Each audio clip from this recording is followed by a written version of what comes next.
So I want to talk about the complicated relationship that exists between uh, churches, the Fourth of July, patriotism, nationalism, and all of that, and try and flesh out what is the call of the church, what is the responsibility of the church, and how do we handle that in a manner that is healthy and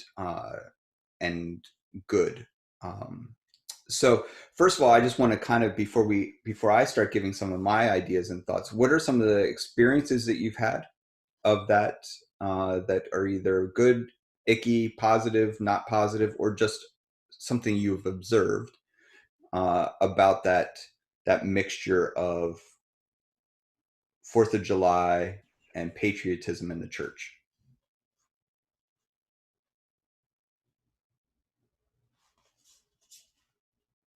I remember being initially my first time I was really bothered by this was in college. I went to a um, I was in my college's choir, and we went to a local church.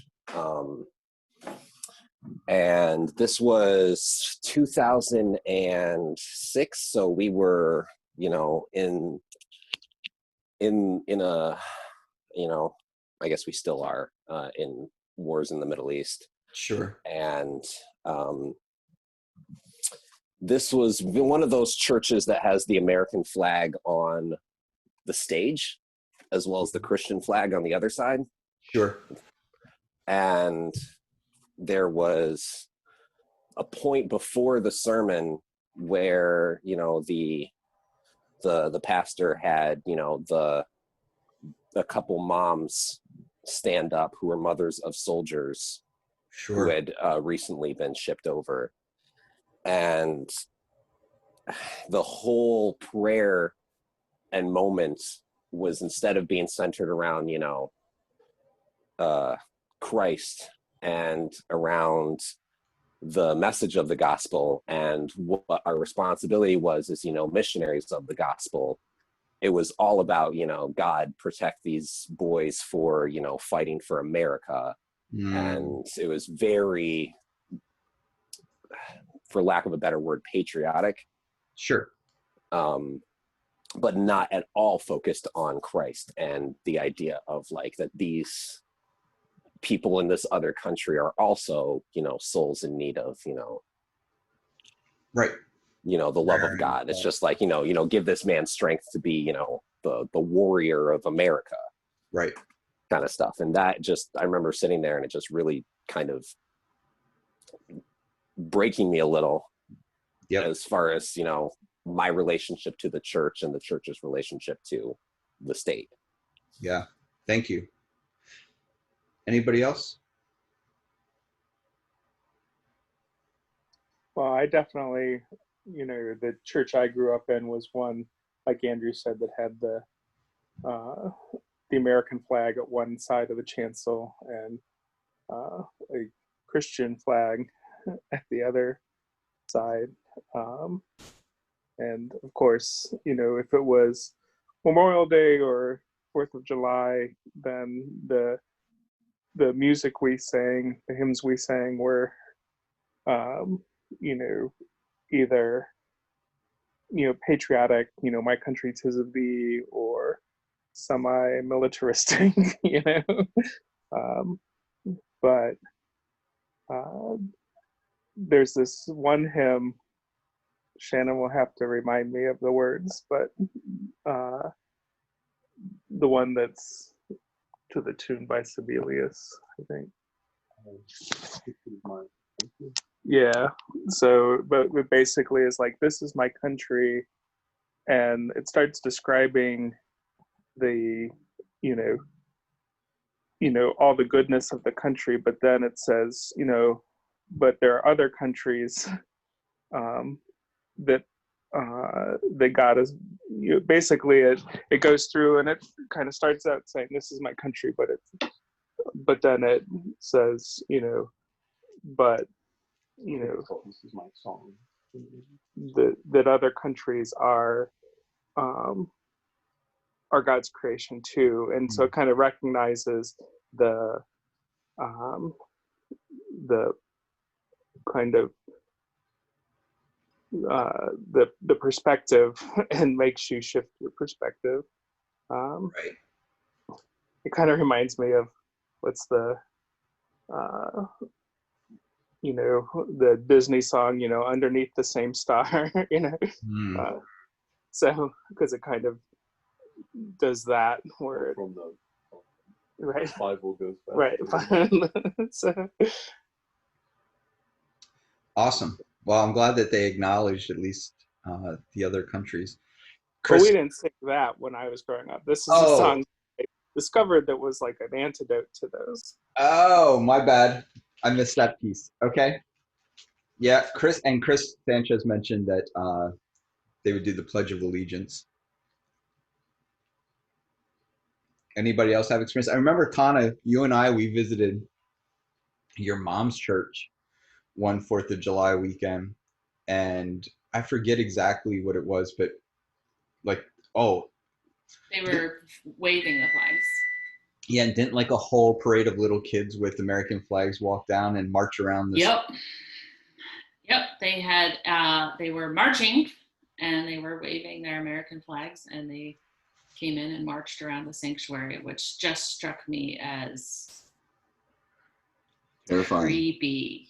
Yeah, it was creepy. It was very like child soldier, like, it was weird. But they had American flags at the front, and I don't even remember any other flag being there. But it's a very, very patriotic church, and I don't remember it being that way when we were there when we first got married, Don. But maybe we just didn't notice it as much at the time because our beliefs were kind of different. But that struck me. I remember that day it striking me as like, why are we these two shouldn't be mixing? Why are we doing that here? I couldn't articulate why, but it just felt icky. Sure. Anybody else? I remember we used to also, growing up in the church I grew up in, we also had the American flag and the Christian flag in the front, and we would sing "Onward, Christian Soldiers" on the 4th of July. That was like the big day for that song. Anybody else? Dan, I know you kind of jumped in a little late. So the question was, what was your experience with 4th of July type celebrations at church growing up?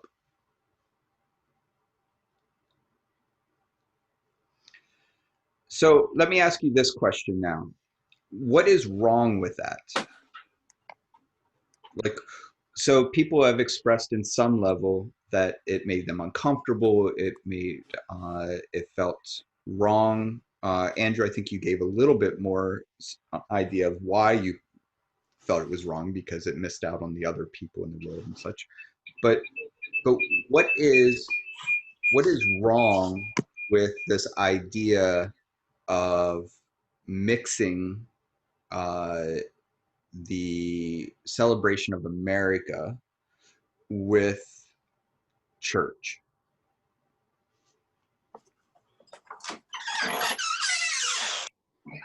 I'm leaving because David and I were in the same room, and when I unmuted, it went beep beep beep beep beep beep.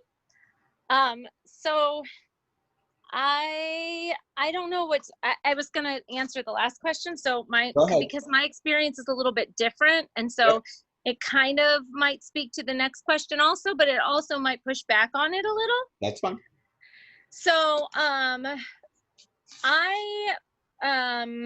went to a large church before this, and I actually sang on stage, for all the masses, the Star Spangled Banner on the 4th of July weekend in the past. But because of the church's focus on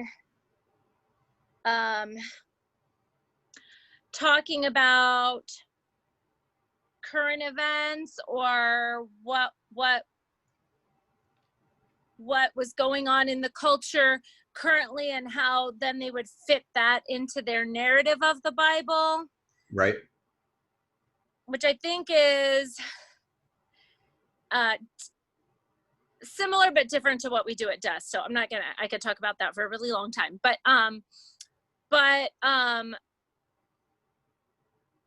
it didn't strike me as wrong or unusual that we would talk about patriotism on the weekend of the 4th of July while we were talking about church.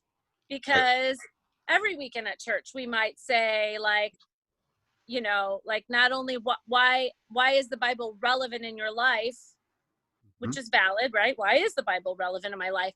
But how does, you know, your current situation and your life as a American living in 2011 or whatever year it is, you know, how is that relevant to what I'm not talking about now? I'm talking about when I sang. But thanks, Don. Thanks. Let me write that down. But like, why is the now this Bible teaching that we're going to talk about, you know, this scripture that we're going to bring forward, how is that correlated to this weekend where we're celebrating independence? So so it didn't ever strike me as really wrong per se, you know. But I mean, there were plenty of other things that struck me wrong. And I do think that there's that seeing that weekend's service through the lens of somebody who experienced that church week in and week out is way different than looking at it from the outside. Sure, of course. And I do think that how I feel about it now might be different from how I felt about it then, but really in light of what is presented at that church I went to before on a week-to-week basis, it seemed completely normal and in line with what we were doing. Yeah. So. Yeah, and I want to, you know, one of the questions I was going to ask as a follow-up to the question of what's wrong with it is it always wrong? Like, is there room for this, right? And what is the room for this, and how can we view this and say that it doesn't necessarily have to be a problem to express some gratitude for the experience of being an American? So, Tana, did you have something? I think what concerns me is, for example, saying the Pledge of Allegiance in church. Mm-hmm. Saying the Pledge of Allegiance to a flag when you're in a house of God, that feels very pointed as to where you are putting your allegiance, right? Like, so which is higher, God or America? And that's where a lot of the patriotism mixed at church stuff really concerns me, because then I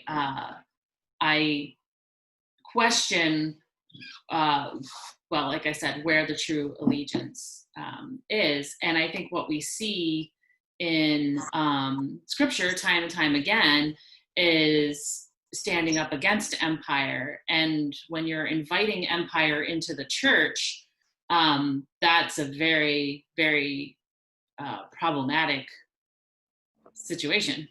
Yeah. So, Tana, you know, that's why we inserted under God in the Pledge of Allegiance to erase any problem that we have there. Sure. Yeah, that erases the problem. But I was going to say, and Tana beat me to it, you know, that I was going to give the dustiest answer possible, which would be it's equating the church with empire rather than the church as opposing empire. But I think what's interesting about that, especially 4th of July wise, is that, you know, yes, the 4th of July was actually opposing empire, the British Empire, you know. Yep. And that now I think it's very interesting that, in America, we have both kind of this ultra nationalistic, patriotic idea, and also that, at the same time, Christians saying that, the government is oppressing them, So it's like Christianity, or certain parts of Christianity, do have this idea that they are fighting empire, but the government can both be the empire that's trying to oppress true Christianity and something that they are proud to be part of, because they think that the true Americans are these kind of nationalistic, patriotic things, and not the ones that are trampling on religious rights, et cetera, et cetera. Yeah. David, did you have something?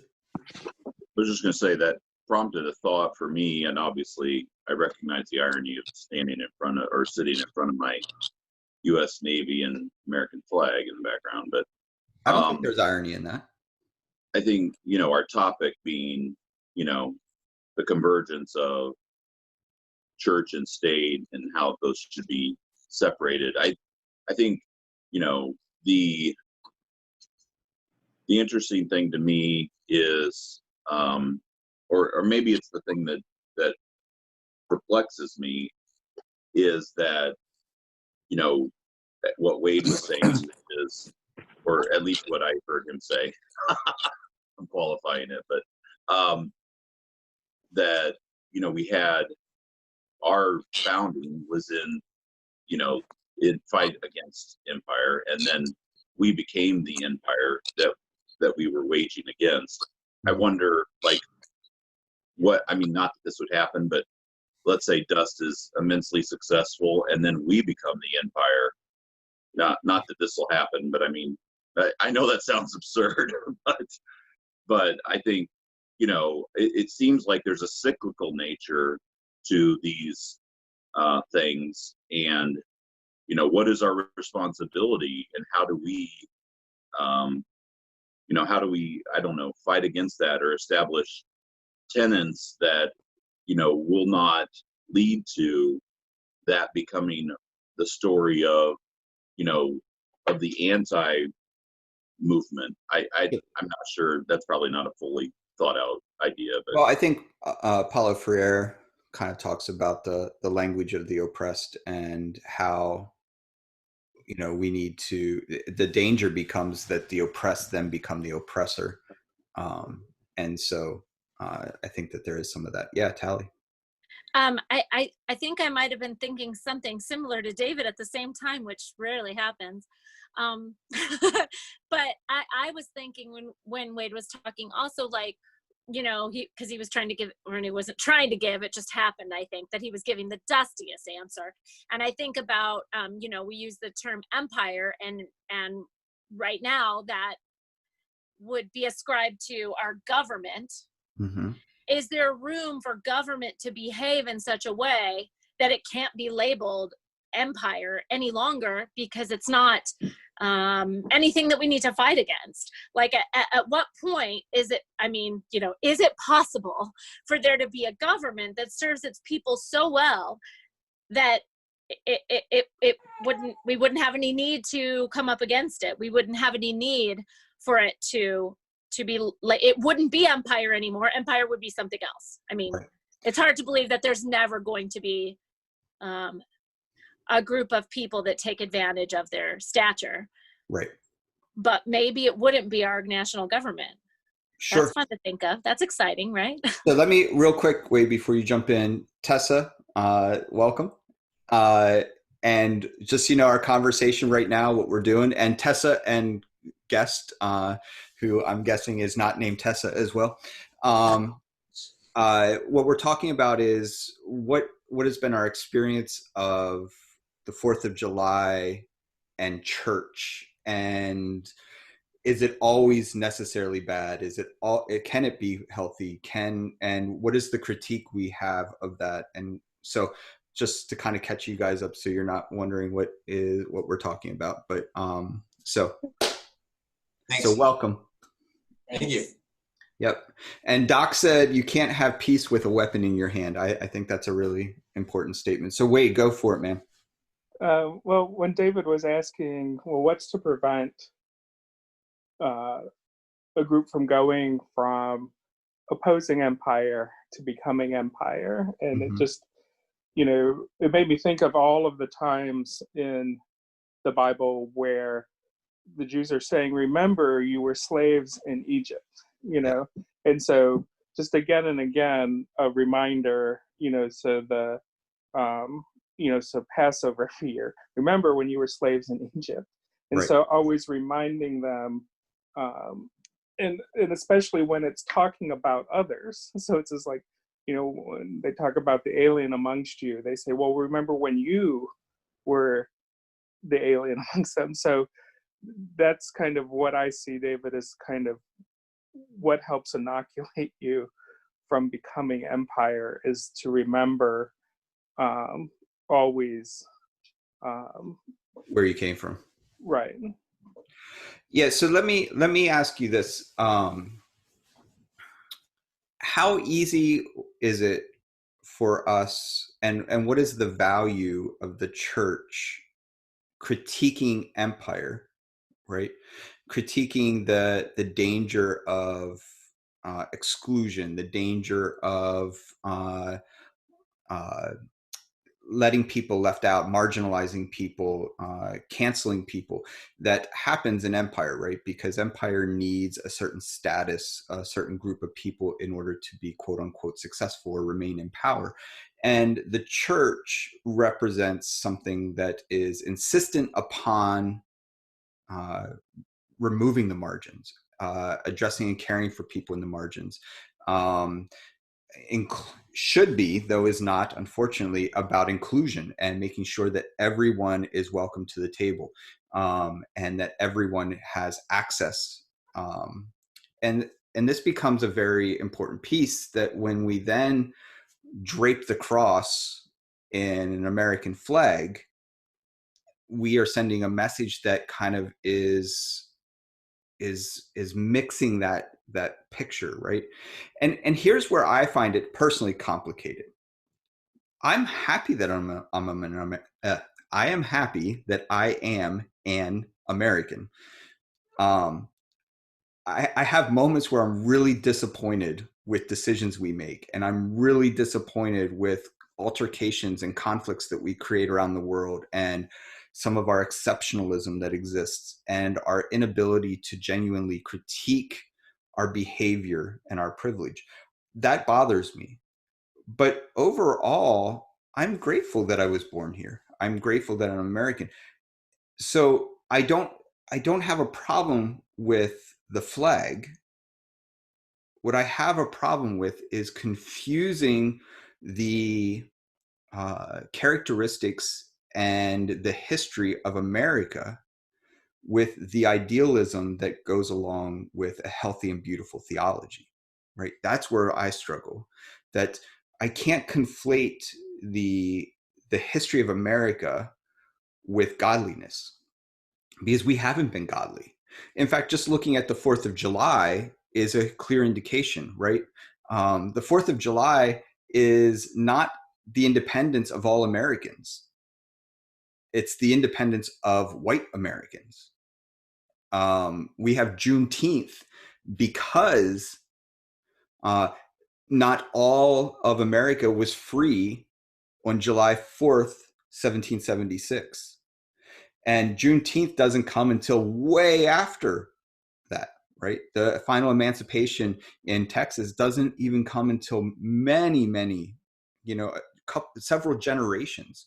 So for me, I think it's where I find it to be complicated, is that it becomes very whitewashed as well, right? That it becomes, not only do we have American exceptionalism brought into the church, but then we also have only white history brought into the church.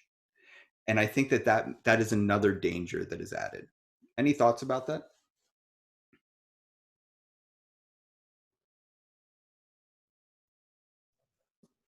Yeah, if you don't mind my addressing this. No, go, Andrew.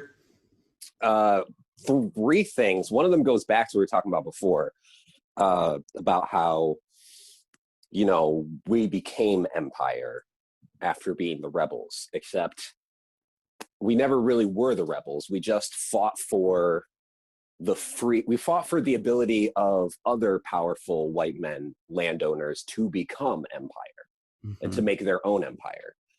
And the problem, and then we also talked about how do we prevent ourselves from becoming that? And I think that for the church to remain true to itself and also to reject empires to do the same thing, which is for the church to become the margins and take the people that are on the margins, the people who are the most oppressed, the most neglected, and centralize them in the church. Instead of just bringing them into the church but keeping them on the wings, we say, you are the middle of the church. You are the thing we are going to focus all of our attention to. And the moment that you become, or you find yourselves, less on the margins, you join us into finding those people who are the most, in need of love. Right. And then so there's a constant, shift in perspective towards who needs our help the most, instead of how can we, build up just the church and our power and our authority on earth. Yeah. Yeah. Thank you. Anybody else? And just, cute babies distract me. So, anybody else have any thoughts on this?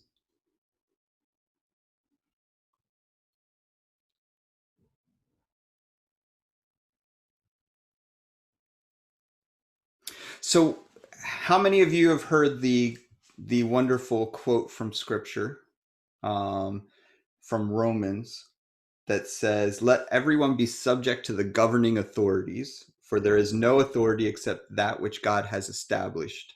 The authorities that exist have been established by God." And this is a often quoted. In fact, actually, part of the current administration has actually even quoted this to kind of demand in some way that people support the administration, right? So what impact does that type of, first of all, let's talk about that.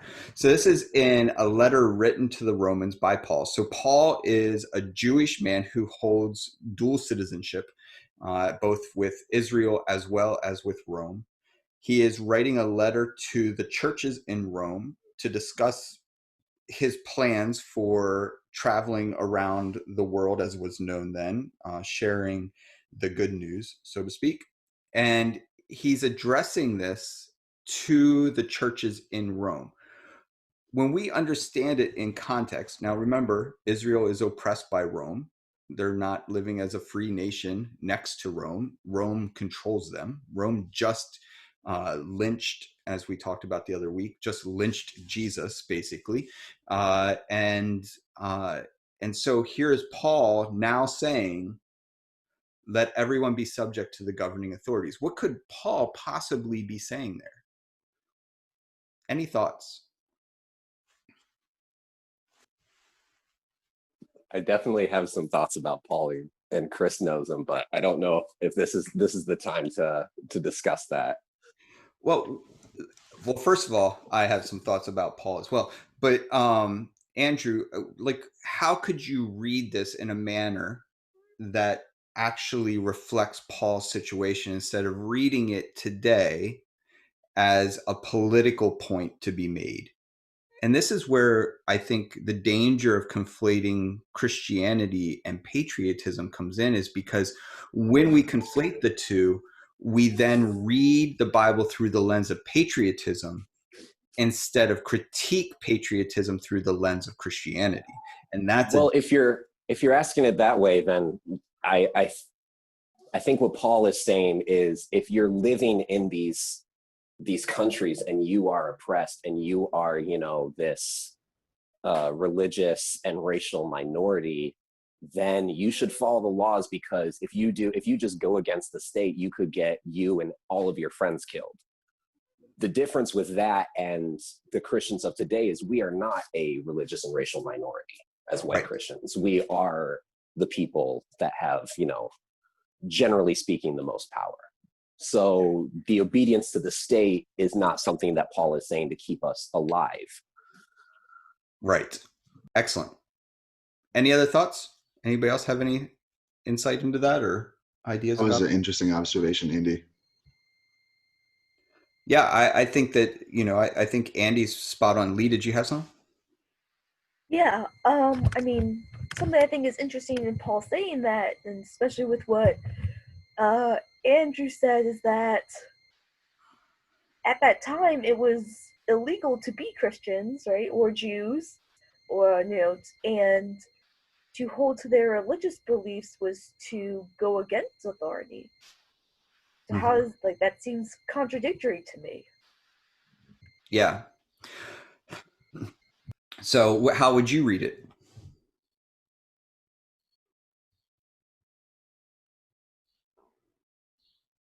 Yeah, I think that I would say that I think Andrew's basically spot on this, is that what Paul's saying is, because Paul's addressing primarily Roman citizens who have become Christian, not Jews that have become Christian. So most of the people Paul is addressing in this book of Romans is actually addressing Gentiles who now believe Jesus to be the Jewish Messiah, right? So when he's saying this, he's basically, in my opinion, is saying, don't unnecessarily rock the boat, right?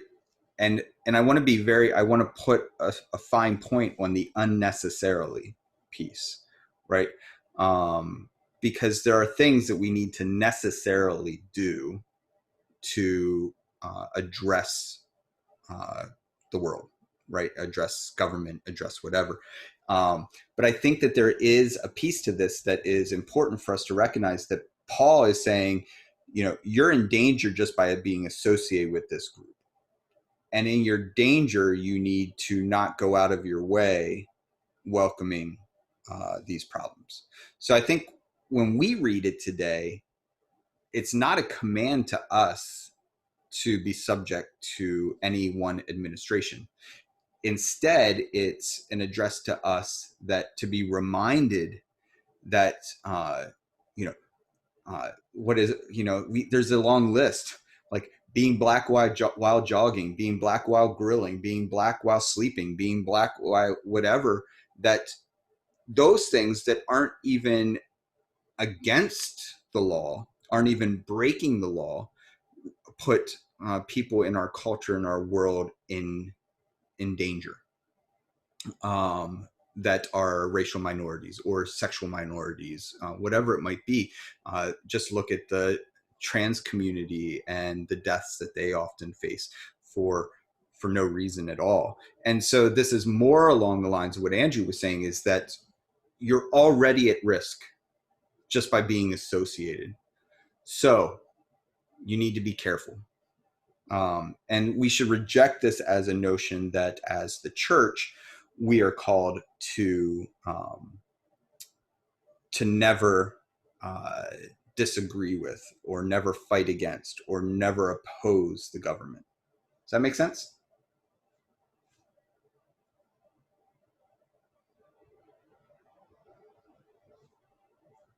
Thanks. You all, except for Wade, currently have your cameras off. It is so weird to just talk to a screen of frozen pictures and fonts of names, especially when we're trying to have a conversation. It makes it complicated. So forgive me for struggling with. Oh, look at that. I guilted all you people into turning on your cameras. I was doing it because I thought it would be distracting to see me smoking, but I will be more than happy to display myself. Well, it is. So as an aside, it actually is much easier to have a conversation when I can see people reacting, nodding their head or shaking their head or whatever to what's being said, than to just kind of guess whether or not you're even in front of your camera.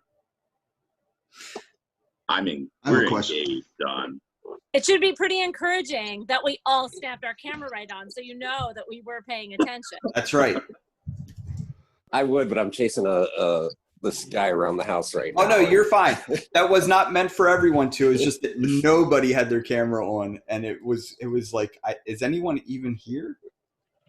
Hey, yo, question. Yeah. So we can say with confidence that Paul was addressing particularly Roman citizens in Rome. Primarily, the vast majority. Primarily, vast majority. So I wonder what it might look like then to imagine Paul writing to American citizens who are participating in Black Lives Matter to Yes. resist the oppression of white supremacy in this country. Yes. So how would you hear this, Chris, or how would you imagine one would hear it? Pretend like you're a white person. How would you? No, I would never do that. No, but how would you imagine that this would be addressed to? Because I think what we're talking about is predominantly white people involved in Black Lives Matter would be basically who the letter primarily would be written to. Interesting. Right, because it's people of power and people of privilege who now have in some way put themselves in alignment with a group of people that have been oppressed and now are standing up and fighting on behalf of them. They're being allies. And so how would I hear that? Right. And I think what it's saying is, so in Toledo, and I know it's been around the country, but in Toledo, one of the big problems that happened during the protest is the people that were causing the biggest conflicts were white. And this is what I think Paul's addressing, saying, what the are you doing? Don't do that. Right. Don't be an antagonizer during a peaceful protest towards the police officers, even if you're not doing something that's quote unquote outright violent, yelling, pointing, screaming, throwing things, when right. These people are all united together in a common cause. And then you had to come in here all huge and right. Especially since the boot of empire always comes down on minorities. Of course. Even if you are the one that starts it. Right. Absolutely. So I guess one question I have though is this complicated further by the fact that Paul himself carries an interesting identity or identities as a Roman a citizen, right, of Rome, yep. As well as a what I would argue a Pharisee or a Jew. Right. Yep. How do we nuance that then further? I mean, Paul is constantly trying to nuance all of those things, which is why he's so complicated to read. Yeah, and didn't finish, right? Like, yeah.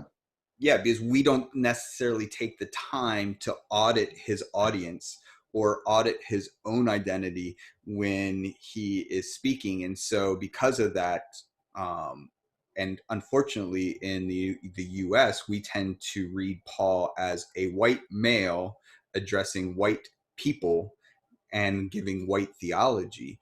And we couldn't be any further from the truth, right? Paul was just as quickly arrested, beaten, and everything, even upon saying, wait, hands up, don't shoot. I'm a Roman citizen. And he was still beaten. And it wasn't until they discovered that indeed he was a Roman citizen that things changed. Tally, did you have something? No? Okay. So I guess one thing that you could say, though, about Paul was that he was privileged in both contexts. Yes. Right. And so, as part of what he's saying about the government is saying those that have privilege in the eyes of the government use that. Yes, absolutely. 100%. And that is so important for us to read when we read these, or when someone says this to us, that we recognize that this is addressed to people of privilege. It's not addressed to people who are suffering under the thumb of Rome, right? Though we do have passages such as that in Jeremiah that talks about seek the peace and prosperity of the city, right? Like while you're oppressed, while you're in captivity, while you're here, do not allow the oppression to keep you from creating beauty in the midst of what you can control.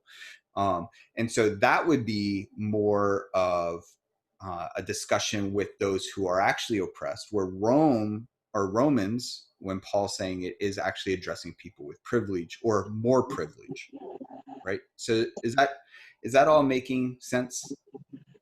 And you're connecting that by saying, by rooting Paul in his proper first century historical context, correct? Yes. And that becomes very significant then for the way we read this.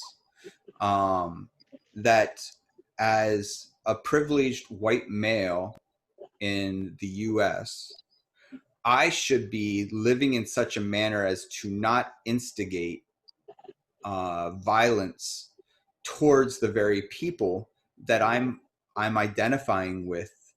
So like Black Lives Matter is a great example, or the queer community is a great example, right? That I should be living in a manner that doesn't create a problem for the people that I am attempting to be in allyship with. And that's significant.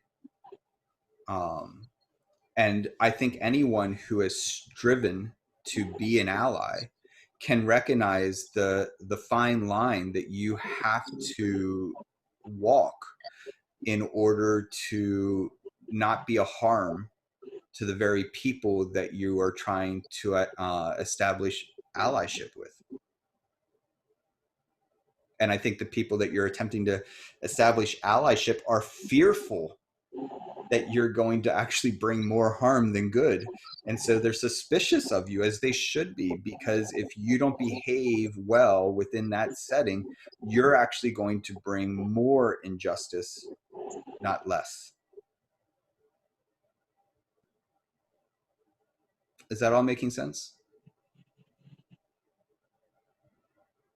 Yes. Thanks, Andrew. So then what is the role? Chris, did you have something? I saw your mic unmute for a second. I was just thinking to myself and wondering if this is a unique teaching to Paul, or if we could imagine that there were other Jewish leaders and figures in the first century who were teaching something very similar to this kind of new messianic movement at that time.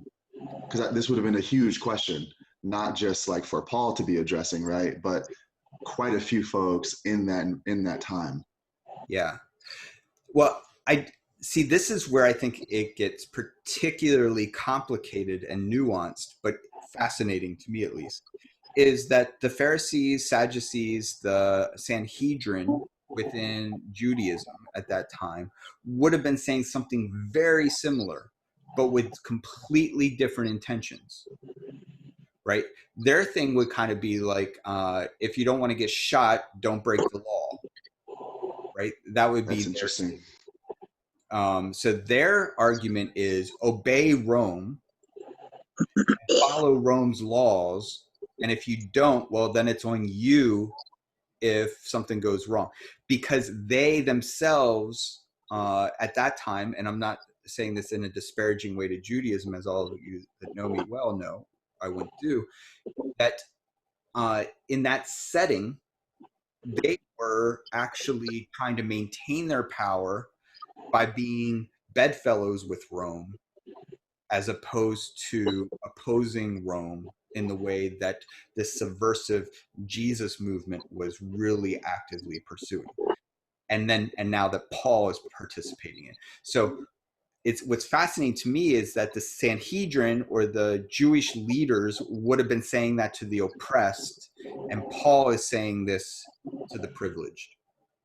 And it's a very fascinating thing. This is our problem when we don't understand the context of who is being written to, who is being addressed, is that we would say, well, it's being written to everyone.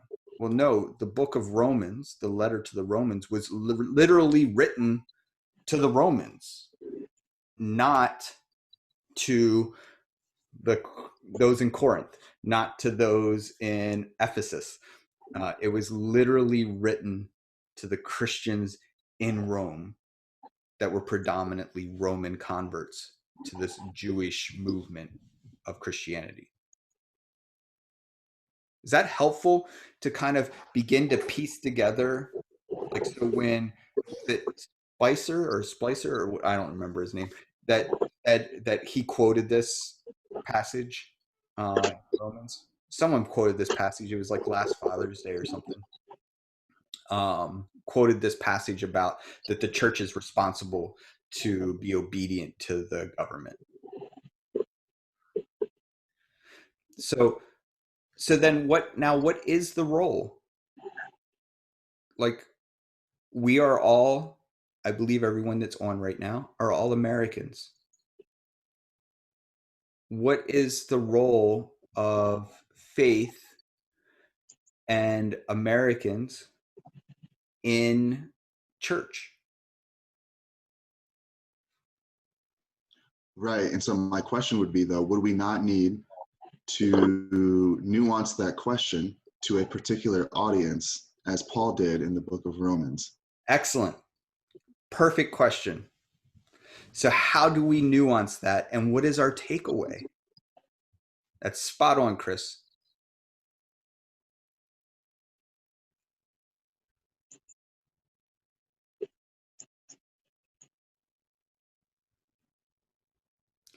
Yeah. Chris, are you willing to repeat your question, or would you like me to paraphrase it in my best attempt? Well, you had asked, as Americans, what do we do today? What I'm saying is we would further need to nuance the question, because it would need to be curated towards particular audiences, right? So if Don asked me that question, as a Black man, I will respond very differently, as opposed to maybe how Andrew might respond. Yes. So then what about a setting like Dust? What is the role? And Andrew, I know you just hopped in with us today, but how would Dust respond to this? Like, what is the role of American and patriotism in our community that has some diversity of race, some diversity of gender identity, some diversity of sexual identity, right? Like, how do we handle this?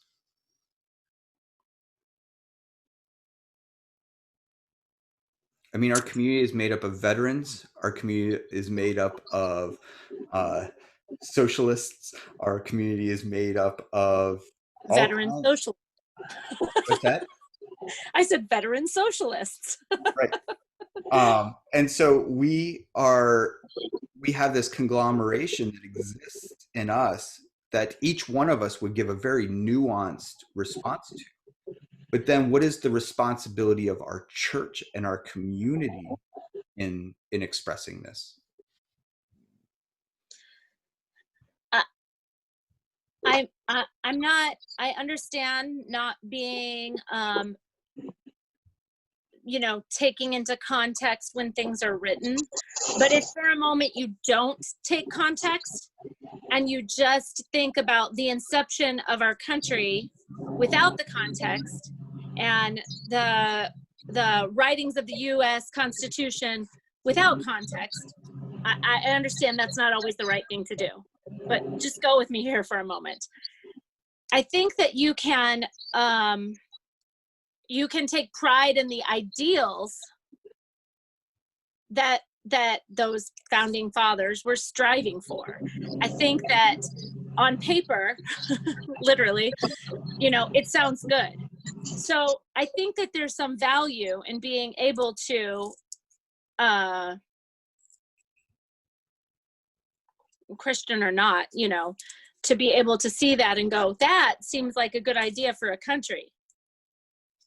And so as Dust members, I think, to be able to say, well, that doesn't conflict with anything in the Bible. Right. That stuff that was written all those 200 and something years ago. So that would be a good idea for a country. And so I can get behind that. I don't know. I know that's not super deep, but. Tally, I feel like part of what you're saying is, to hold to the most generous reading of those ideals. And then, I guess in terms of action, is to say, to to kind of advocate for and fight for that generous reading of those, so that when it says all men, you mean all humankind, and yeah. Et cetera, and so right, when you say take it out of context, take it to the logical extreme, almost, Right. which may not have been the literalist meaning that the writers had, but to look to those as ideals in our context, to say, well, I think it was Lee that talked about, or maybe it was you, Tally, that was talking about, well, what of empire? What if government can be governing, but not empire? Right. What if the government is providing for the needs of the people? I know it's idealistic. Right. Yeah, I have a few comments here, right? One, Don, I appreciate the framing of the question, because it puts us in the posture of collective movement and not individual, what can I do, which is extremely important. How does DUS respond as a community? Not how do you respond individually, which is important to talk about, but as a community, how do we respond? I really appreciate that and value that. The second thing I would say, Tally, and what you're talking about, I'm reminded that this is oftentimes what Black Power and civil rights leaders did, was keep accountable the U.S. to its own words in its own constitutions. You can watch still videos of Dr. King say, "I heard it was written, all men are created equal." And this is about keeping the moral consciousness of the U.S. accountable to its own virtues and ideals. The third thing I would say is I'm reminded of Abraham Heschel and this idea that words create worlds.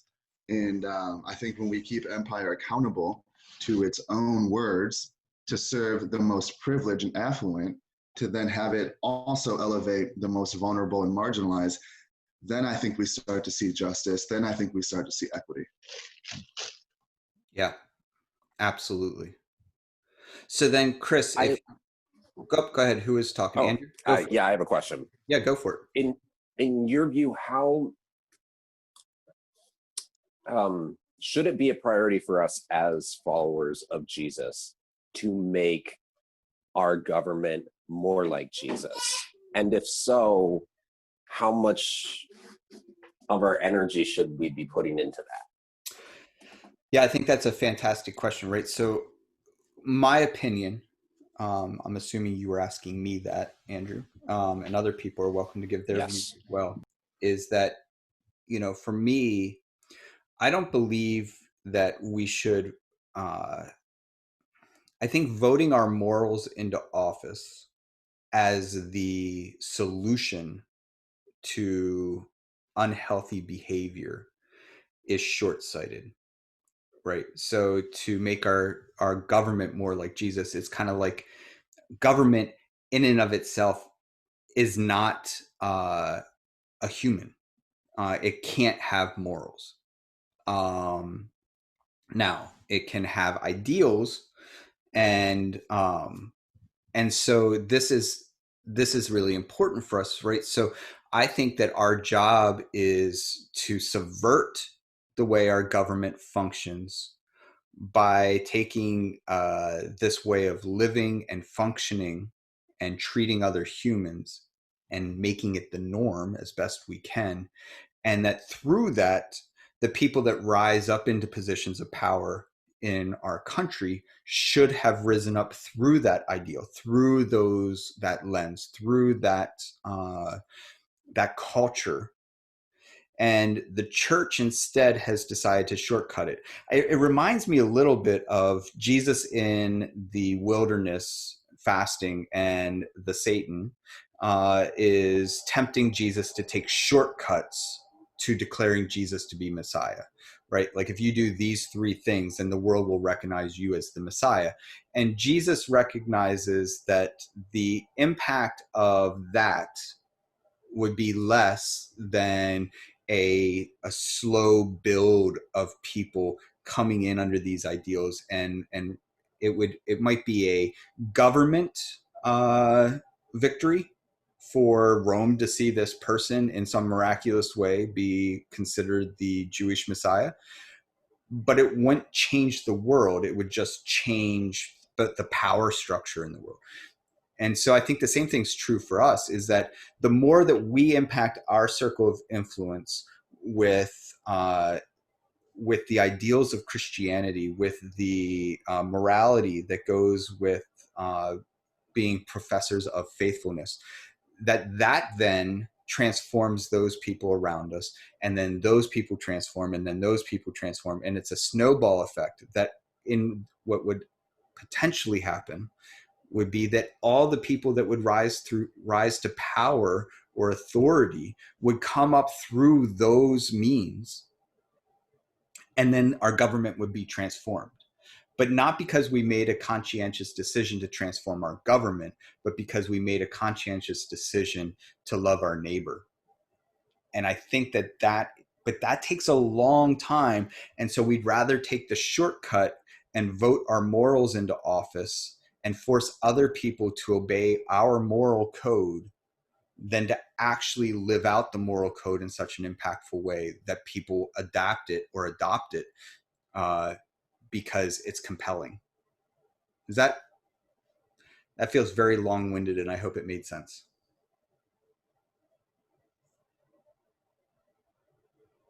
Does anyone else have any thoughts about that? I didn't think that was too long-winded. I thought that was a really good explanation and answer, and kind of what I was thinking. So awesome. I think this is why people become one-issue voters, right? Is that they're trying to take a shortcut to get one of their moral code pieces into legislation in order to achieve this one morality piece that they perceive to be godly. And so they're willing to sacrifice a ton of other things that for them isn't part of their moral wrestling. And so they're willing to vote something in because that's the most important piece. And they'll dismiss the other things, or they just don't notice the other things because it's not part of their experience. I have a lot of feelings on all that you just said, because I feel like they missed the forest for the trees. Sure. You know, that but then also it's easy to try to legislate something that it doesn't really affect you anyway. So like if somebody decides, well, I'm not going to have abortion, nobody should have abortions, that should be a law. Well, it doesn't even affect you. Once you start having to make legislation that actually would affect you, it gets a lot harder. Absolutely, especially things that would affect you negatively. Yeah. Your pocketbook. Yep. Absolutely. So it's easier to say, I'm a Christian because of this, and everybody should do this and that one thing, and if we just do that, then everything's good. And then you're leaving out a whole bunch of other stuff that actually would require work on your part. Yeah, I think that if Christianity, and most of you have heard me say this before, if Christianity truly wanted to end or reduce abortions in the US, they would invest a lot more money into adoption agencies and services that provide for women who are financially in danger of, with food insecurity, housing, and all this stuff, that pregnancy and loss of job could negatively impact the entire household. And if we truly were concerned about abortion, we would be investing a ton of money, energy, and resources into support systems for families that have to make this difficult decision at times. And instead, we would rather just legislate it and not actually invest. And that's the complicated part, because I'd say, well, then is that so deeply, truly your stance, or is it, I refer to this also. I walk into a church and I say, how many of you think that we should take care of the poor? And, you get 100% of hands risen, right? But then you say, how many of you yourself are caring for the poor? And like nobody's hands up. And it's because they would rather, like, we want the church to handle taking care of the poor. So I give to the church so the church can care for the poor, but then that alleviates me from having to actually care for the poor myself as well. Right. But what impacts that thinking? What is the root, right, in the tree that impacts that thinking? Because I would press on the idea that there is no shared understanding of Christian ideals, right? Yep. And I think some of the examples that have been shared so far kind of tease that out. So my question would be then, if there is not a shared set of Christian ideals, or even if these ideals appear to be at competing odds, what is the actual problem then? This seems to be more systemic. This seems to be more institutionalized than an individual Christian here in this church or an individual Christian here in this church. I have ideas. One is discipleship, but I wanted to pose that to the group.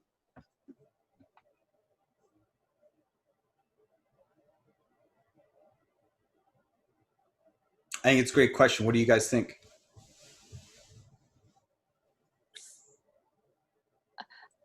I was so fixated on the first sentence you said, Chris, that I missed sort of the question.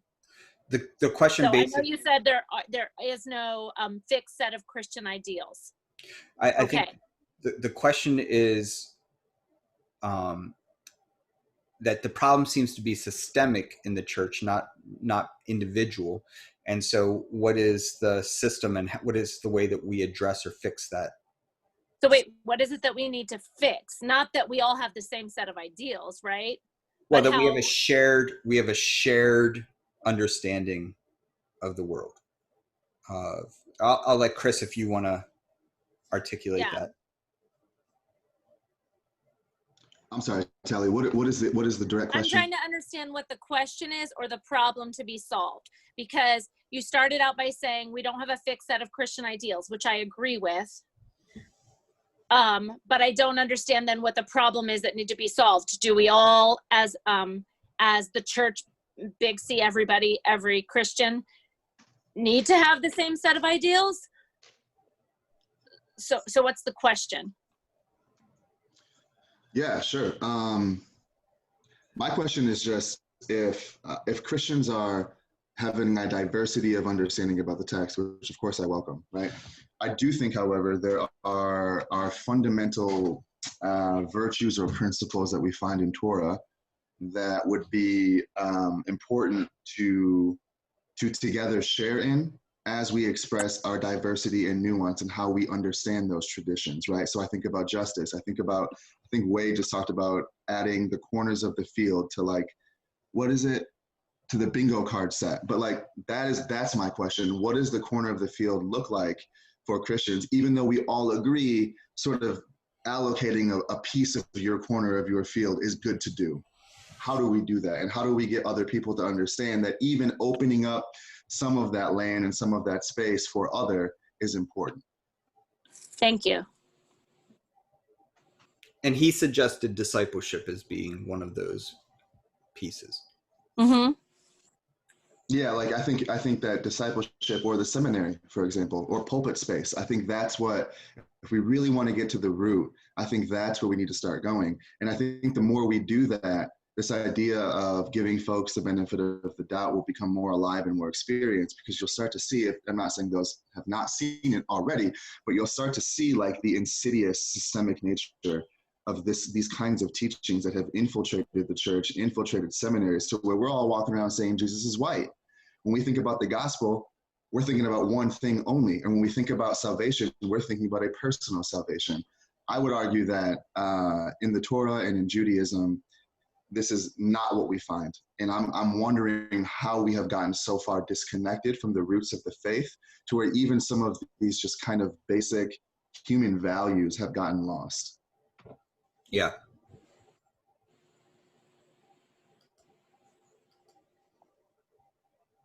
Anybody have any thoughts? I would say there's a lot of tension.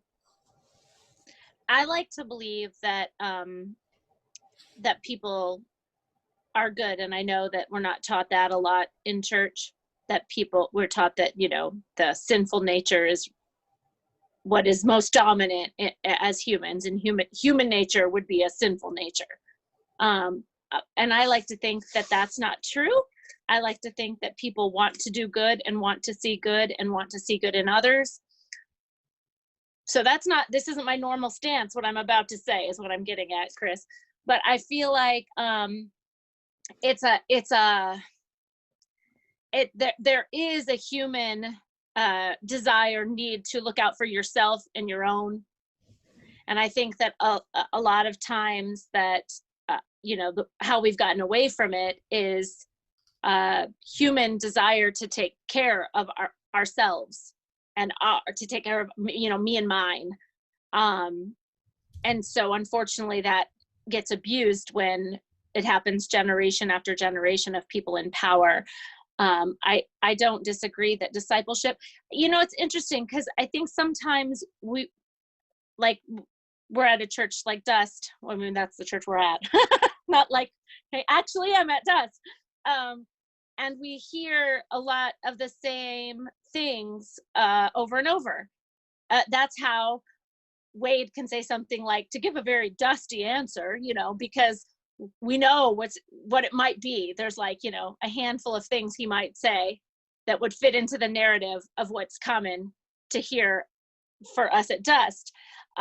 But I think that that's important. I think that there's a lot of value in continuing to go back to what's important. And I appreciate that from Don. I think sometimes, which is the corners of the field, which is, you know, loving our neighbor. Like to keep distilling it down to what's most important. And we keep doing that, and we keep coming back to it, and we keep doing that, and we keep coming back to it. And I think that's good, because if we can do that, then we're not going to be able to shake it. We're not going to be able to get out of our heads. And if we can't get it out of our heads, then hopefully we can't get it off our lips. If we can't get it off our lips, then we'll talk to other people about it. Yeah. Thank you. Anybody else?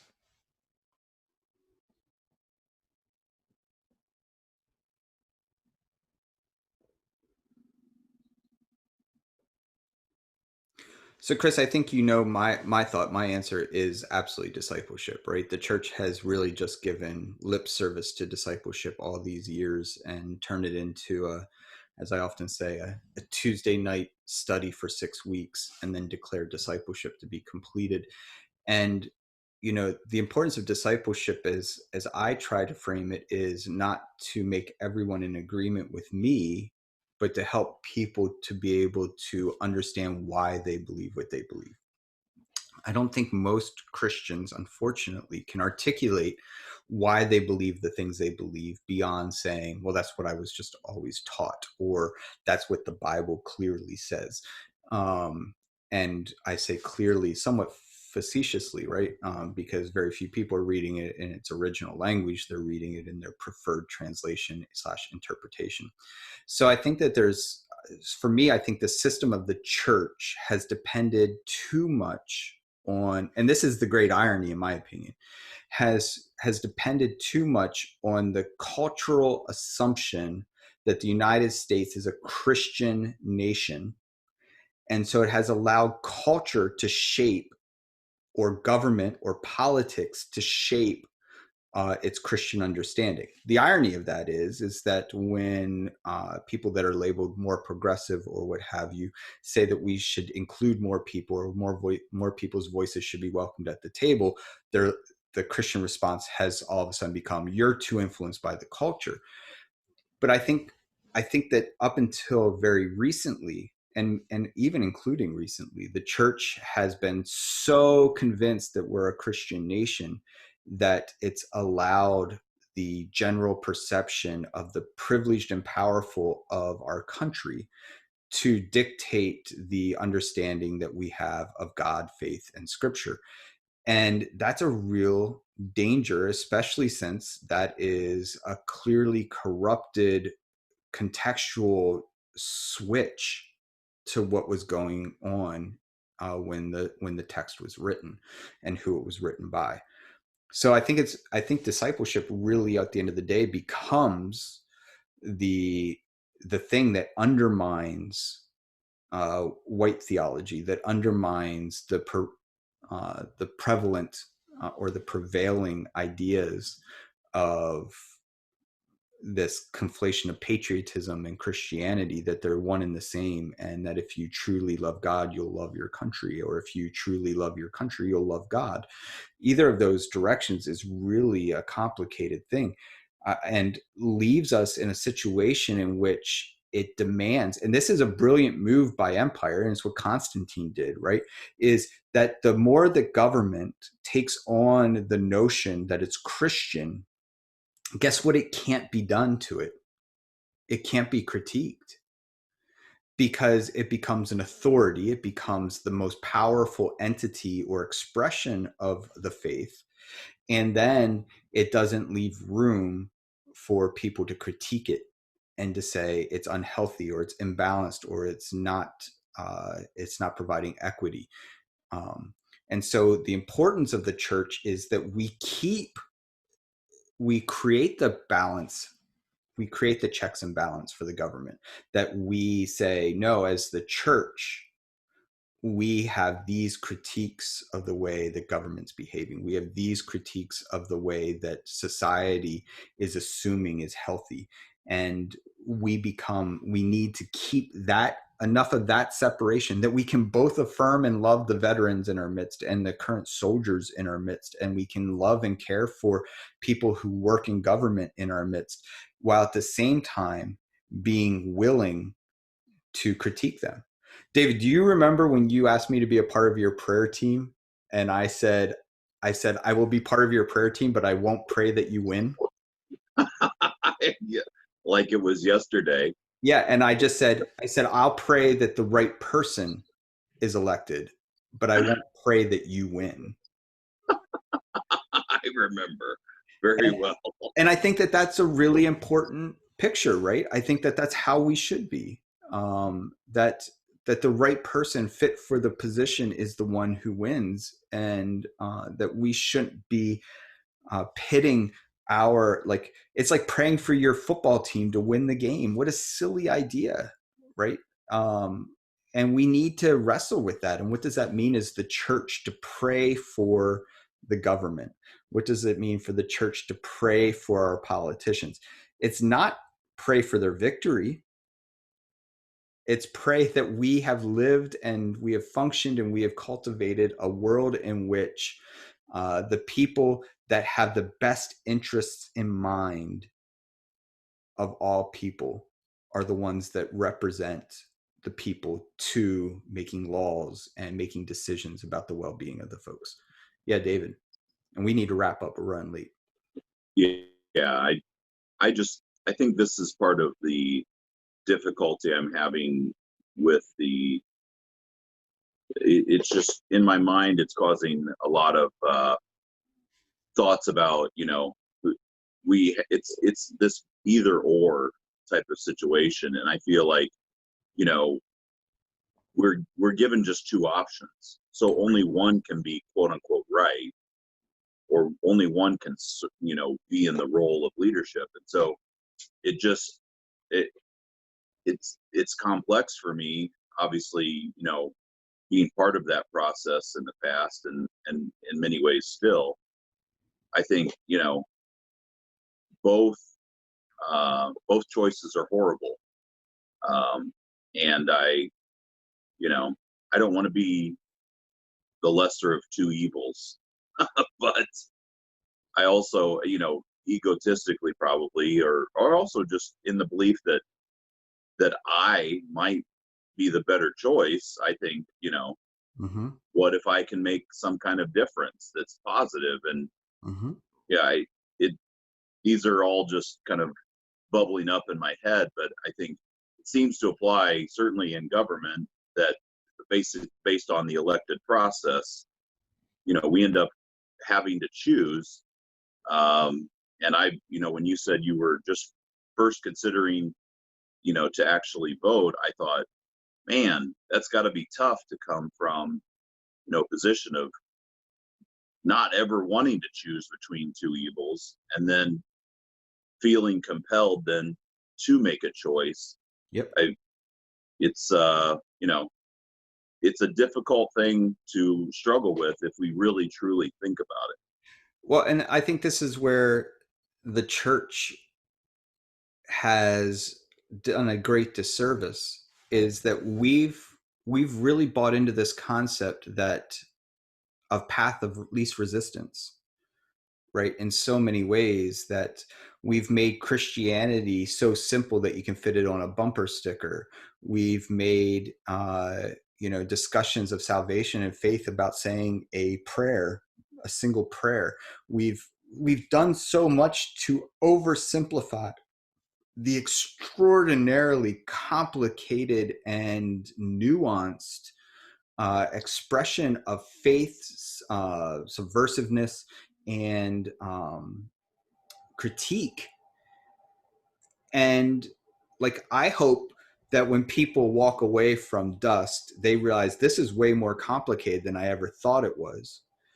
And that it also then means that because it's way more complicated than you ever thought it was, that as you invest in it, it also becomes way more meaningful than it ever was in the past.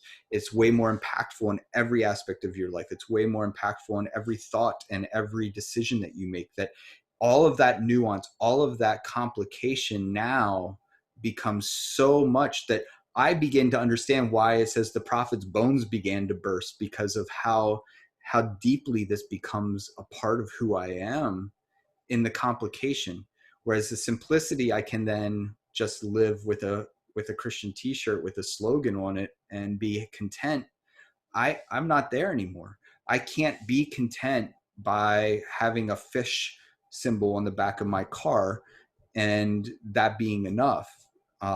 Instead, I have to wrestle with, what does it mean to have a military? What does it mean to discuss empire? What does it mean to love my neighbor? What does it mean to care for the economy, but also care for humanity? What does it mean for me to, the list goes on and on. And there's not a single aspect of our life, no matter how simple or small it is, that shouldn't be theologically dripping, right? That everything that we would have thought before that kind of separated out from a theological expression has to actually be a theological expression. The Torah is so, gets into such minutia because God imagined that the world would function best if everything was wrestled with theologically. And I agree.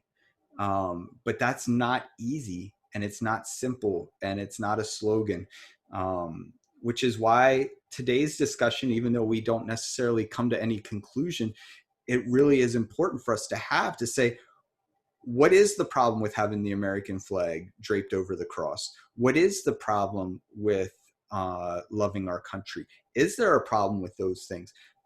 And how do those things compete or conflict with what we profess about faith and understanding of God? And my hope today isn't that we solve those problems. My hope today is that we open the door for more intricate questions, better questions that we can ask throughout the year as we wrestle with this. And what is the role that the United States plays in my understanding of God and faith?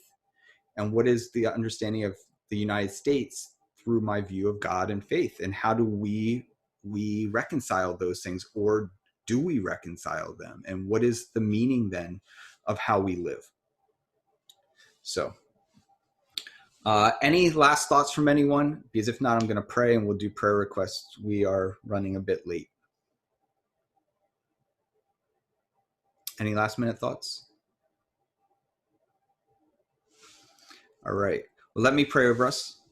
Lord, you are so good, and I am grateful for the challenge that your text constantly creates in me. Lord, may I always be challenged when I turn to the text. May I always be challenged when I try to go further into my faith and my understanding of the pursuit of you. Lord, I thank you for these people that I get the opportunity to wrestle with these ideas with, that I get to have conversations with about this.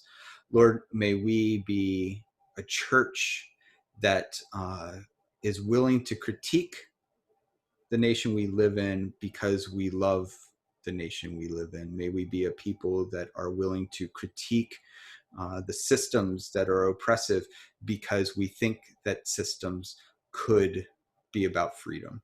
May we be a people that continue to strive for allyship in areas where we are not members, but instead will desire to stand for, stand with, and may we not be antagonists in those space, but instead be comforters and sharers of the burden. Lord, I love you. I praise you. I give you all the glory. Amen.